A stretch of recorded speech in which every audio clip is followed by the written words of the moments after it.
Хэрхэн болон тавтамаар л өнөөдөр та бүхэндээ iPhone дээр хүмүүсийн тэр болгон мэдээд идэггүй тэг мэдгээд илээдэггүй tips and trick-ийг та бүхэндээ хүргэж байна.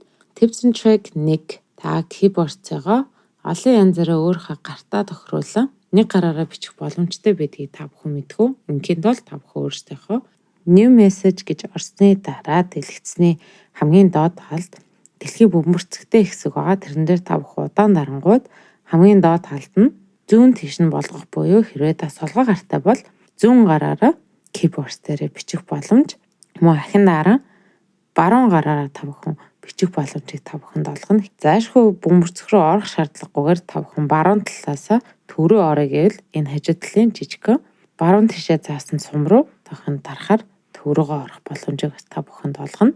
Tips and trick 2 буюу та бүхэн өөрсдийнхөө iPhone дээр хүссэн хилээ нэмэх боломжтой байгаа. Инként бол бөмбөрцөгтөр удаан дараад keyboard settings гэдэг хэсэг рүү орно. Хамгийн дээдлийн сонголт буюу keyboards гэдэг дээр та бүхэн сонгоод add new keyboards гэдэг хэсэгтэр хайлтын систем дээр хилээ хайн олсон хилээ та бүхэн сонгоод мессежийн хэсэг рүү та бүхэн ороод бөмбөрцөгтөр дарангууд хилний сонголтууд маань та бүхэнд нэмэгдэж орсныг харж байна.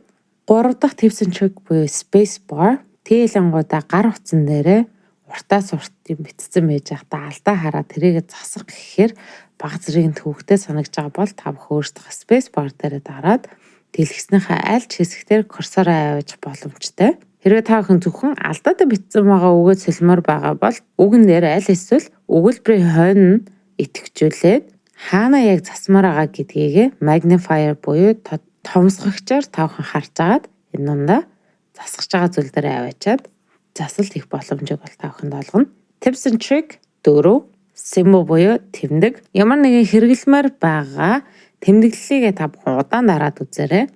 Жишээлбэл долларх дээр дарангууд паунд болон евро өөр орны мөнгөний тэмдэгтүүдийг та бүхэн сонгох боломжтой байгаа. Өөр хөгжсөн тэмдэгтийг сонгоод ямар дүрс тэмдэглэл гарч байгаа та бүхэн коммент дээр үлдээгээрэй. Tips and trick 5 үгийг сонгомоор бол тухайн сонголт хийж байгаа үгнийхээ хойно 2 дараад үгийг бол та бүхэн сонгоод энэчнээсээ copy paste хийх боломжууд бол та бүхэн дэлгэцэн дээр харагдаж байна. Хэрэв өгүүлбэрийг та бүхэн сонгомоор байгаа л энэ дээр 3 удаа дараад тэр жигтэн хамгийн ойрхон байгаа өгүүлбэрийг та бүхэн copy paste хийх боломж та бүхэнд байгаа. Хэрвээ та бүхэн тэр жигтэн битсэн зүйлээ copy and paste юмраа л удаан дараад select all гэдэг хэсэгтэр та бүхэн дараад эдгээр бүх зүйлүүдийг copy paste хийх боломж та бүхэнд байгаа. Tips and trick 6.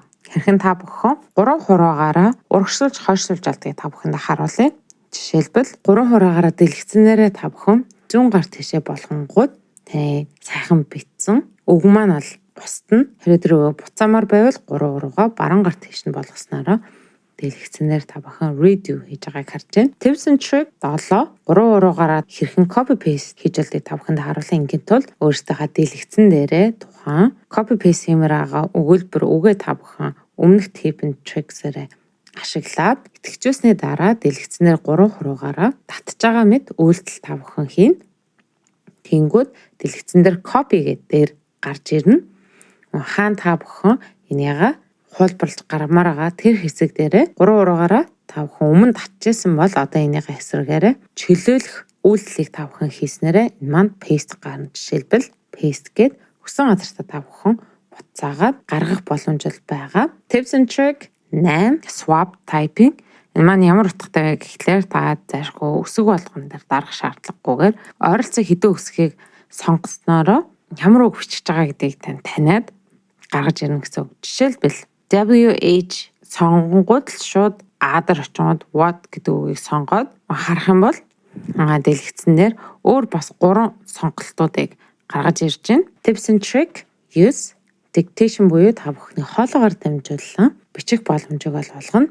Энэ дээр дэж ирээг тухайн ямар хэлийг сонгож байгаасаа шалтгаалаад энэхүү функц маань ажиллахгүй гэдгийг та бүхэнд хэлмээр байна. Хэрвээ та бүхэн сонирхоод ажиллуулмаар байгаа бол баруун хамгийн доод талын микрофон дээр та бүхэн дараад шууд өөрийнхөө хүснээрээ хоолоогоо бичиж болно. Хоолоогоо бичснээрээ энэ маань текст болон таны дэлгэцэн дээр гарч ирнэ гэсэн үг. Жишээлбэл